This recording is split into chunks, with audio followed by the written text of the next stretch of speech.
सैलाब की ताज़ा सूरत हाल और चीफ जस्टिस इस्लामाबाद सरफराज डोगर, उन्होंने जो ईमान आज़र मज़ारी से तल्ख़ कलामी की, उसकी पेश रफ्त हम आपको बताएंगे। और उसके अलावा जो इसराइल का कतर पर हमला और उसके रद्द अमल में अब कतर क्या करने जा रहा है, ये सब सूरत हाल हम आपके सामने रखेंगे। उसके अलावा अली अमीन गंडापुर जो है वो फिर ख़बरों की ज़द में है और एंकरों के सवालात के जवाब और अपनी सफाइयाँ दे रहे हैं। क्या सफाइयाँ दी, ये सब हम आपके सामने रखेंगे।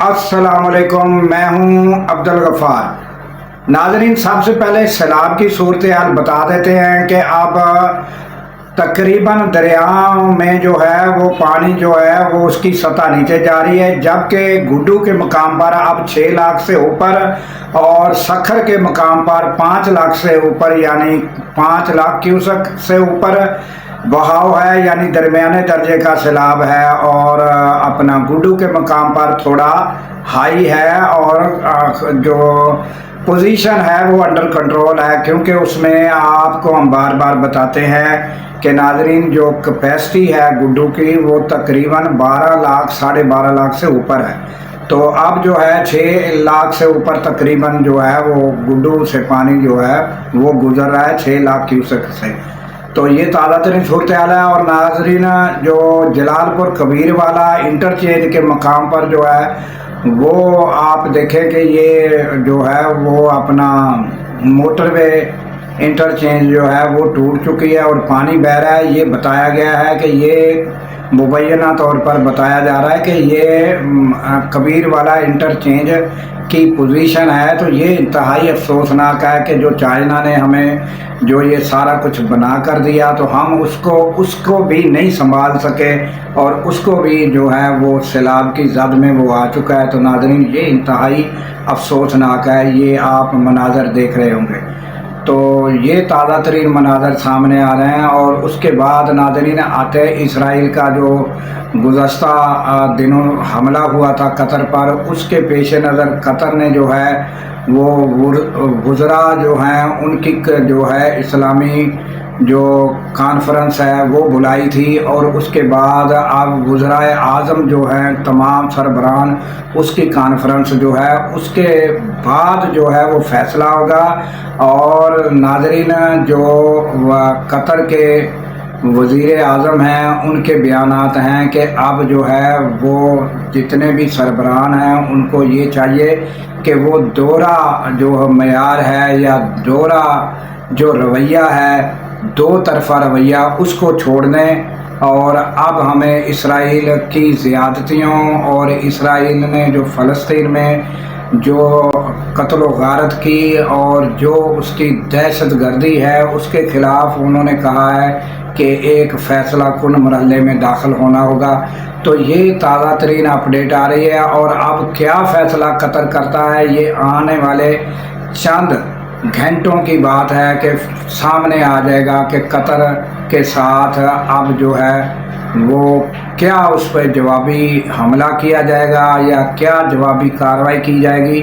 तो लगता ये है कि ये मामला ऐसे जाने वाला नहीं है। जो कतर ने जो इसराइल ने ये जो बिला जवाज़ और कतर पर हमला किया है, जो वो मुल्क, ये नाज़रीन कतर वो मुल्क है जो गैर जानबदार तरीके से जो है वो मसालियत पसंदी और कई मुल्कों के जो मामलात हैं उधर तय पाए हैं। तो वो हमेशा जो है वो किरदार जो है वो मीडिएटर का यानी मसालत पसंदाना जो है सालिस का किरदार वो अदा करता रहा है। तो इस इसराइल ने उसे भी निशाना बनाया। ये इंतहाई ज़्यादती है। और अब जो है वो अगर इसराइल यहाँ से भी बच जाता है और इसे कोई सबक ना सिखाया गया तो नाज़रीन फिर भी ये अफसोसनाक होगा। तो आपको पता ही है कि कितने ममालिक पर ये पहले हमले कर चुका है और ताज़ा ईरान पर भी।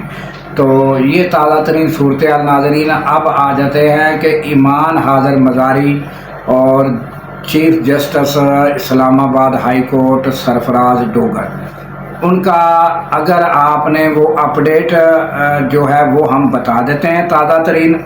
अगर साबका नए सुनने वाले हैं, जो साबका क्या हुआ था, क्या मुकालमा हुआ, क्या बात हुई, तो वो ये जो है इससे पहले वाली जो वीडियो है उसमें सारा मामला मौजूद है, वो आप देख सकते हैं। ताज़ा तरीन अपडेट नाज़रीन ये हुई है कि ईमान हाज़र मज़ारी जो हैं उन्होंने क्या किया है कि एक एप्लीकेशन हमने आपको पहले बताई थी कि उन्होंने एक application chief justice Sarfaraz Dogar की ही अदालत में दे दी थी कि हमें जो है ये जो अदालत में गुफ्तगू हुई जिसमें चीफ जस्टिस ने ईमान हाज़र मज़ारी को एक किस्म का हिरास किया, तो वो गुफ्तगू की उन्होंने दरख्वास्त दी थी कि ये मिनट्स और ये वीडियो संभाल कर रखी जाए और ये जो है ये यूएसबी में मुझे भी दी जाए। इसकी एप्लीकेशन के साथ यूएसबी लगा कर भी दी गई थी। अब एक कदम और आगे हम आपको अपडेट दे रहे हैं कि ईमान हाज़र मज़ारी जो हैं उन्होंने अब एक एप्लीकेशन बाकायदा हरासमेंट की जो है chief justice Islamabad high court Sarfaraz Dogar उनकी अदालत में देनी चाहिए, तो मगर वहाँ एक्सेप्ट नहीं हुई। मगर जो है समन रिफत जो हैं वो यानी वर्क प्लेस हरासमेंट की उनको इंचार्ज कह लें कि वो उधर जो है वो दी गई, तो वो वहाँ एक्सेप्ट हो चुकी है। अगर हम जस्टिस समन रिफत के बारे में बात करें तो नाज़रीन एक लंबी हिस्ट्री है कि उन्होंने बड़े दिलेराना फ़ैसले और बड़े इकदाम दिलेराना अदालती जो हैं उनके मौजूद हैं, एक हिस्ट्री मौजूद है। तो अब ये जो दरख्वास्त दी गई है ये बाकायदा हरासमेंट की दी गई है कि मुझे हरास किया गया है, तो इसका जो है जो फ़ैसला किया जाए। तो ये दरख्वास्त जो है ये अब कब लगती है, क्या इस पर फैसला आता है, तो ये नाज़रीन ताज़ा तरीन अपडेट है ये जो हमने आपके सामने रखनी थी। और अब आ जाते हैं कि अली अमीन गंडापुर। तो नाज़रीन आपको पता ही है कि अली अमीन गंडापुर जो हैं वो हमेशा पता नहीं क्या बात है कि उनके जो है वो कोई वो उनका खुद का कहना यह है कि मेरे इकदाम जो भी होते हैं वो उल्ट पड़ जाते हैं और मुझ पर तनकीद होना शुरू हो जाती है। तो ताज़ा तरीन तो उन्होंने अपनी सफाइयों में जो कुछ कहा मैं आपको नाज़रीन वीडियो में सुनवा देता हूँ, तो आपने जो है वो वीडियो सुन लेनी है और फैसला आपके पास है। मगर उन्होंने ये जो कहा है कि इमरान रियाज के बारे में दौरान गुफ्तगू ये कहा कि इमरान रियाज अपना किस्सा बयान करते हुए कहते हैं कि मैं खोते पर चढ़कर गया। इस अंदाज में उन्होंने कहा कि वो कहते हैं मैं खोते पर चढ़कर अफ़गानिस्तान गया, तो मैं उसका किस्सा ये मान लूँ तो मेरा किस्सा वो क्यों नहीं मानते। तो ये भी उन्होंने गुफ्तगू में कहा है, तो ये आप गुफ्तगू पहले उनकी सुन लें। मैं पहुंचा हूँ, अब बात सुनो ना भाई, लाहौर में जलसा हो रहा है, 6 घंटे लेते हैं पेशावर से अगर अपनी गाड़ी पे जाऊं अकेला। जब लोगों को आपने बुलाना है, हजारों लोग लेके जाने हैं, फिर वेट करना है, फिर इकट्ठा चलना है, टाइम लगता है भाई, जुलूस में बहुत टाइम लगता है। 6 बजे मैं तैयार था, 8 बजे वहां से रवाना हुए इकट्ठे होकर। पूरे जलसे का टाइम था 5 से 6, ऐसा ही है पाकिस्तान से टाइम चल रहा है ना यहाँ पर। 5:15 बजे मैं शाहदरा के ऊपर रास्ते खोलने के बाद, मोटरवे के रास्ते खोलने के बाद मैं शाहदरा लाहौर के ऊपर एग्जैक्ट 5:15 बजे लड़ाई कर रहा हूँ अंदर घुसने के लिए। मैं लाहौर में एंटर हो चुका हूँ।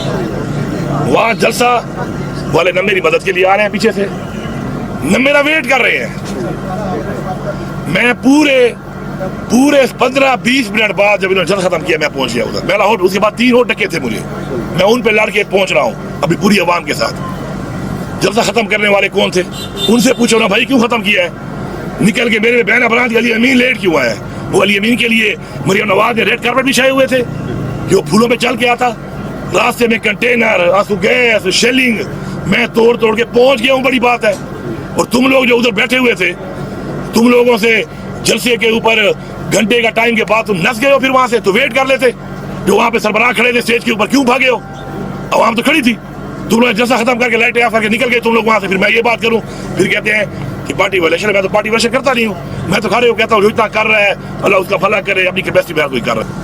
जैसे ही जब याद मिल गई तो पेशावर से या सूबे से बदले लाने की जरूरत होनी चाहिए? नहीं होनी चाहिए, ठीक है। पंजाब से लाहौर ही काफी था। जब ये कहा तो उन्होंने तो कहा कि ठीक है, ये फिर वो जत्था लेके, जिसको हमारी आवाम को कहते हैं जत्था, वो जत्था लेके आ रहा है। उन्होंने रुकावटें डाल दी मुझे, उसके ऊपर सारी तरकीब बजाय विक्ट्री के कि हम सेलिब्रेट करते हैं अपनी जीत। हमेशा से खान साहब भी कह रहे थे कि हमने कभी अपनी जीत सेलिब्रेट नहीं की, ये उसका सबूत है। उसके बाद हो गया कि जी पिंडी, हम लोग निकले सुबह, लड़ते झगड़ते 12:30 बजे हम बॉर्डर में पहुंचे। मोबाइल तो मैं रखता नहीं, हमारे पास मोबाइल है तो मेरे पास तो नहीं थी। 12:30 बजे पिंडी की बॉर्डर तक हम पहुंच गए, सारे रास्ते रुकावटें तोड़ कर। वहां से मैसेज आया कि यहाँ पे पिंडी का प्रोग्राम खत्म हो गया है। ऐसा ही है ना, मैंने तो ऐलान नहीं किया था। वापस चलो, वापस जाके मेरे पे लान था, वो फैसला मेरा था, मैंने तो नहीं किया, ठीक है। उन्होंने कहा खत्म है, हम वापस गए। वो भी हमने विक्ट्री की थी, मारते पिंडी तक पहुंच आए थे, वो भी उल्टा हमारे पे सुबह पे तरकीब शुरू हो गई कि देखो जी नहीं पहुंच सके। वो कैसे पहुंच के आऊं, रास्ते खोलने पड़ते हैं। और ये ऐसे आम डक्के नहीं होते, हमारे पूरा किलोमीटर कंटेनर खड़े होते हैं, खड्डे मारे होते हैं, 56,000 गैस मारते हैं, ये बुलेट्स मारते हैं, ये प्लास्टिक बुलेट्स मारते हैं, ये रबर बुलेट्स। उसके बाद क्या हुआ, तीसरी दफा मुझे खान साहब ने कहा था एक एजेंडे पे कि तुमने जाना है और तुमने ये काम कराना है 4 अक्टूबर।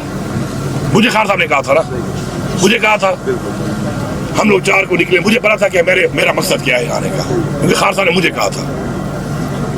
मैं तो 4 को निकल आया। मुझे ये बताओ कि 4 तारीख को सबने आना था ना। यहाँ पे अलीमा बाजी जब गिरफ्तार किया, कितने लोग थे यहाँ पर? एक बंदा नहीं था। वीडियो है आपके पास। मैं 4 को निकला, 5 को पहुंचा। मैं 5 को पहुंचा तो जो मकसद कहा गया था ना मुझे, वो मैंने अचीव कर लिया वहां पर। और वो काम नहीं हुआ, आज भी नहीं हुआ वो काम, कि काजी फारिसा जो है वो नहीं लगेगा। ये काजी फारिसा को उस वक्त लगा रहे थे, हो गया, नहीं लगा ना, काम हो गया, जीत थी। उल्टा मतलब मैं इमरान रियाज की मान लूं कि तू खोते बैठ के अफगानिस्तान गया है, तू मेरी नहीं मान रहा कि मैं हरिपुर से होता हूँ अपने जिलों से पेशावर आया हूँ। तेरा खोता मैं मान लूं कि तू खोते पे आया, तू मेरा गवाहों के साथ नहीं मान रहा कि मेरे पास गवाह मौजूद है कि मैं वहां से आया हूँ, ठीक है। अब ये हो गया। उसके बाद आ जाए 26 नवंबर, 24 को हम निकले। 3 दिन तक लड़ाई करना मजाक नहीं है। और तरीके इंसाफ है, पहली दफा बुरा वक्त नहीं आया, अच्छा वक्त नहीं आया। इस तरीके से बुरा वक्त पहले भी आया, अच्छे वक्त पहले भी आए। किसने क्या किया है वो भी सबको पता है, किसने कौन से तीर मारे वो भी सबको पता है। 3 दिन हम लड़े हैं जाग के, खाना नहीं है, पानी नहीं है, लड़ाई शुरू है। हम जब स्वाबी क्रॉस करते हैं ना भाई, मेरे लिए फिर वही हो जाता है तो तुम्हारे लिए पंजाब है। मैं स्वाबी के उस तरफ के पी हूँ, स्वाबी के बाद मेरे साथ यही रवैया जो शुरू है यहाँ पर। 3 दिन वहां पे इन्होंने गोलियां मार दी, तो इन्होंने गोलियां मार दी। अब लोग गोलियों के सामने, लोग तो गोलियों के लिए तैयार आए ही नहीं थे। उसके बाद बजाय कि हम सेलिब्रेट करते ये चीज कि हमारी विक्ट्री हुई है, कि पूरी हमने रियासत को शिकस्त दी है, और फिर गोलियां हमारी पड़े, हमारे बंदे शहीद करने पड़े हैं, उल्टा हमारे पे इल्जाम। तो नाज़रीन, आपने सुना कि अली अमीन गंडापुर ने अपनी पूरी तफसील और अपनी सफाइयाँ दी हैं। और इसके बाद फिर यूट्यूबर थे एंकर, उन्होंने सवालात भी किए, उसके भी उन्होंने जवाब दिए। वीडियो लंबी हो जाएगी, इसलिए मैंने ये चंद आपको मिनट्स की जो है उनकी वीडियो सुनवा दी है। और इसके साथ ही हमें दीजिए नाज़रीन इजाज़त के अल्लाह ताला पाकिस्तान की खैर फरमाए, पाकिस्तान की सरहदों की खैर फरमाए, और सरहदों पर मामूर हमारे जवानों को अल्लाह ताला शाद व आबाद रखे। क्योंकि नाज़रीन, जब हम रातों को सो रहे होते हैं, वो सरहदों पर जाग रहे होते हैं। अल्लाह हाफिज़।